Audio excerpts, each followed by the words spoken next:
por Daniel Flynn e Luke Cohen em Buenos Aires, Reuters. Ministros de finanças e presidentes dos bancos centrais das maiores economias do mundo, reunidos na Argentina, disseram que o aumento nas tensões comerciais e geopolíticos põe em risco o crescimento global e pedem por maior diálogo, de acordo com o comunicado final do encontro.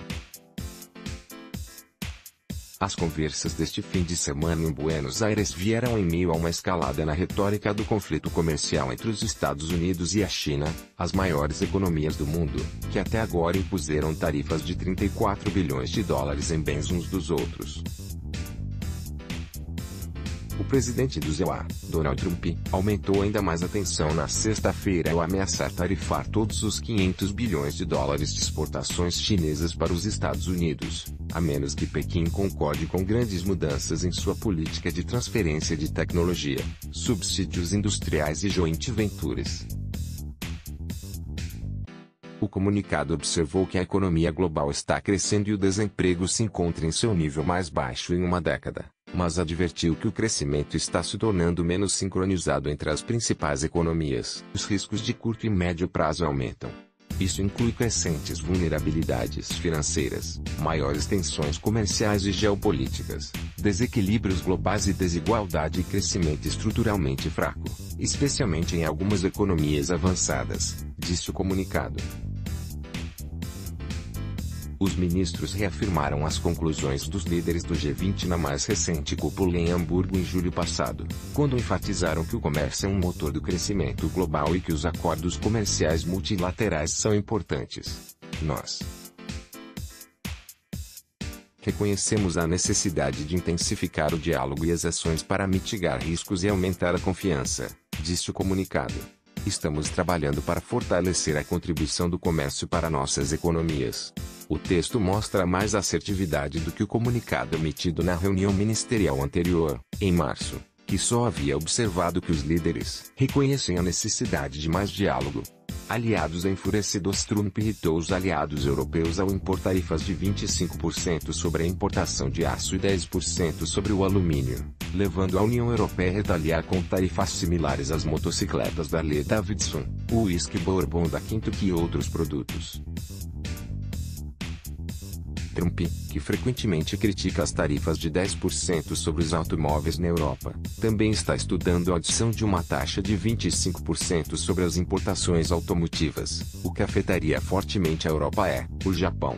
Estávamos em modo de escuta mútua e espero que este seja o começo de algo, disse o comissário europeu para assuntos econômicos e financeiros, Pierre Moscovici, a repórteres neste domingo, referindo-se às negociações do G20.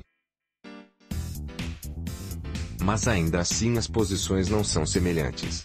O secretário do Tesouro norte-americano, Steve Mnuchin, tentou usar a reunião para atrair a Europa e o Japão com a oferta de acordos de livre comércio, já que Washington tenta ganhar prestígio com seus aliados na disputa com a China. No entanto, o ministro da Economia da França, Bruno Le Maire, rejeitou a proposta no sábado, dizendo que Washington deve abandonar suas tarifas antes que qualquer negociação possa começar. O representante do Conselho Europeu no G20, Hubert Fuchs, adotou um tom mais cauteloso neste domingo, dizendo que a remoção de tarifas dos Estados Unidos não é uma pré-condição necessária para o início das negociações comerciais e que ele aceita a abordagem sincera adotada por Mnuchin na reunião.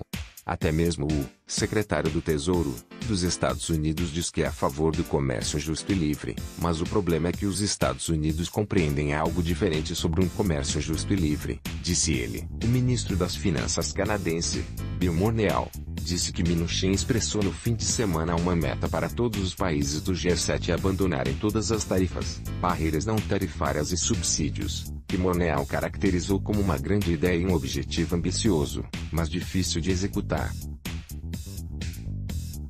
O comunicado enfatizou que as reformas estruturais são necessárias para aumentar o crescimento e reafirmou os compromissos da reunião ministerial de março para evitar desvalorizações competitivas que poderiam ter efeitos adversos sobre a estabilidade financeira global.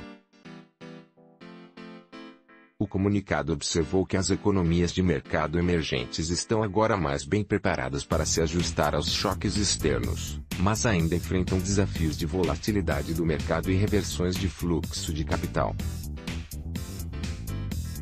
O dólar americano teve na sexta-feira sua maior queda em 3 semanas na comparação com as outras 6 principais moedas globais, depois que Trump reclamou novamente sobre a força do dólar e sobre os aumentos das taxas de juros do Federal Reserve, o Banco Central norte-americano, interrompendo uma disputa que levou o dólar ao seu mais alto em um ano. Reportagem de Daniel Fulin, com reportagem adicional de Luke Cohen, Davi Lauder, Eliana Razelski e Scott Skiris.